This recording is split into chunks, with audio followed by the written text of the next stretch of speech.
متواتر اور تواتر کے کیا معنی ہیں؟ جس بات کے نقل کرنے والے اس کثرت سے ہوں کہ ان سب کا جھوٹ بولنا عقل کے نزدیک محال ہو، اس بات کو متواتر کہتے ہیں،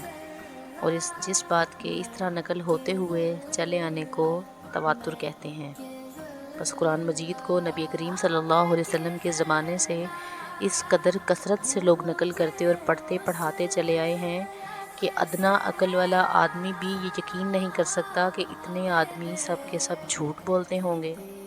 دوسری دلیل، نبی کریم صلی اللہ علیہ وسلم کے زمانے سے آج تک لاکھوں بلکہ کروڑوں مسلمان قرآن مجید کے حافظ ہوتے چلے آئے ہیں، اور آج بھی دنیا میں مسلمانوں کے لاکھوں بچے، جوان، بوڑھے ایسے موجود ہیں جن کے سینوں میں قرآن مجید محفوظ ہے۔ اور جس کتاب کے نزول کے وقت سے آج تک اتنے حافظ موجود رہے ہوں اور انہوں نے اپنے سینوں میں اس کی حفاظت کی ہو، اس کے محفوظ اور اصلی ہونے میں کیا شبہ ہو سکتا ہے؟ تیسری دلیل، خود قرآن مجید میں حضرت رب العزت نے فرمایا، اِنَّا نَحْنُ نَزَّلْنَا الذِّكْرَ وَإِنَّا لَهُ لَحَافِظُونَ، یقیناً ہم نے ہی قرآن مجید کو اتارا ہے اور ہم ہی اس کے محافظ ہیں۔ جبکہ اللہ تعالیٰ نے قرآن مجید کی حفاظت اپنے ذمہ لی ہے اور اس کی حفاظت کا وعدہ فرمایا ہے، تو ضروری طور پر یہ ثابت ہو گیا کہ یہ قرآن بینہ وہی قرآن مجید ہے جو حضور انور صلی اللہ علیہ وسلم پر نازل ہوا تھا، کیونکہ اس کی حفاظت کا وعدہ اللہ تعالیٰ نے فرمایا تھا، پس وہ آج تک محفوظ ہے اور انشاءاللہ تعالیٰ قیامت تک محفوظ رہے گا۔ چوتھی دلیل، قرآن مجید نے اپنے نزول کے وقت جو دعویٰ کیا تھا کہ اس جیسا کلام کوئی شخص دوسرا نہیں بنا سکتا، یہ دعویٰ آج تک اس قرآن مجید کے متعلق صحیح رہا، کیونکہ جو قرآن مجید آج موجود ہے اس کا مثل نہ کوئی شخص بنا سکا، نہ بنانے کا دعویٰ کیا، نہ بنا سکتا ہے، نہ بنا سکے گا۔ بس یہ اس بات کی کھلی دلیل ہے کہ یہ قرآن مجید وہی اصل قرآن مجید ہے جو نبی کریم صلی اللہ علیہ وسلم پر نازل ہوا تھا۔ قرآن مجید میں وَإِن مِّنْ أُمَّتِي إِلَّا خَلَا فِيهَا نَذِيرٌ، یعنی کوئی قوم ایسی نہیں جس میں اللہ تعالیٰ کی طرف سے کوئی ڈرانے والا نہ آیا ہو۔ دوسری جگہ فرمایا وَلِكُلِّ قَوْمٍ هَادٍ، یعنی ہر قوم کے لیے ہدایت کرنے والا بھیجا گیا۔ ان آیتوں سے معلوم ہوتا ہے کہ ہر ملک اور ہر قوم میں اللہ تعالیٰ کی طرف سے کوئی پیغمبر بھیجا گیا ہے، تو کیا ہندوستان میں بھی کوئی پیغمبر آئے تھے؟ جی ہاں، ان آیتوں سے بے شک یہ بات ثابت ہوتی ہے کہ ہر قوم کے لیے اللہ تعالیٰ نے کوئی ہادی اور ڈرانے والا بھیجا ہے، اور اس لیے ممکن ہے کہ ہندوستان میں بھی کوئی نبی آئے ہوں۔ کیا یہ کہہ سکتے ہیں کہ ہندوؤں کے پیشوا جیسے کہ کرشن جی اور رام چندر جی وغیرہ خدا کے پیغمبر تھے؟ نہیں کہہ سکتے، کیونکہ پیغمبری ایک خاص عہدہ تھا جو اللہ تعالیٰ کی طرف سے اس کے برگزیدہ اور خاص بندوں کو عطا فرمایا جاتا تھا۔ تو جب تک شریعت سے یہ بات معلوم نہ ہو کہ یہ خاص عہدہ اللہ تعالیٰ نے فلاں شخص کو عطا فرمایا تھا، اس وقت تک ہم بھی نہیں کہہ سکتے کہ وہ اللہ کا نبی تھا۔ اگر ہم نے بلا دلیل شرعی صرف اپنی رائے سے کسی شخص کو پیغمبر سمجھ لیا اور فی الواقعہ وہ پیغمبر نہیں تھا، تو اللہ تعالیٰ کے حضور ہم سے اس غلط عقیدے کا مواخذہ ہوگا۔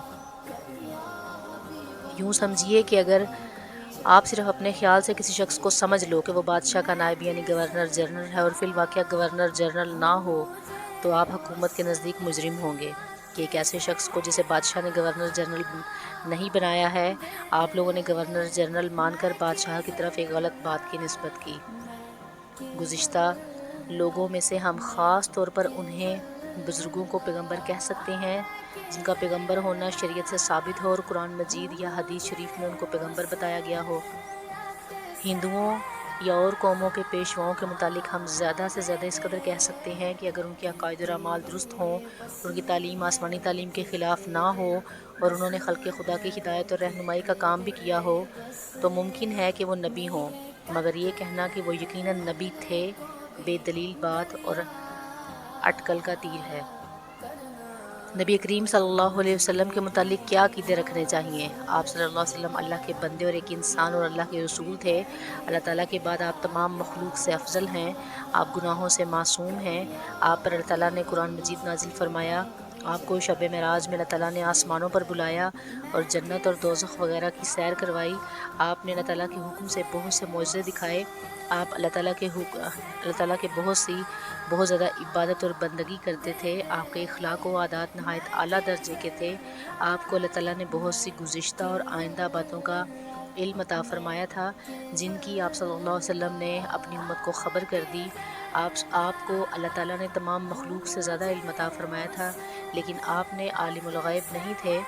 کیونکہ عالم الغیب ہونا صرف اللہ تعالیٰ کی شان اور اسی کی خاص صفت ہے۔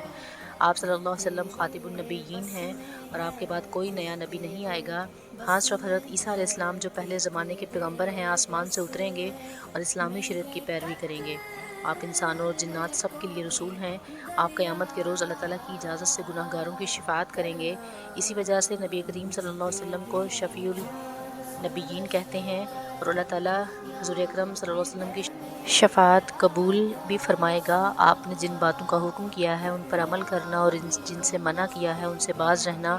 اور جن واقعات کی خبر دی ہے ان کو اسی طرح ماننا اور یقین کرنا امت پر ضروری ہے۔ آپ کے ساتھ محبت رکھنا اور آپ کی تعظیم اور تکریم کرنا ہر امتی کے ذمہ لازم ہے،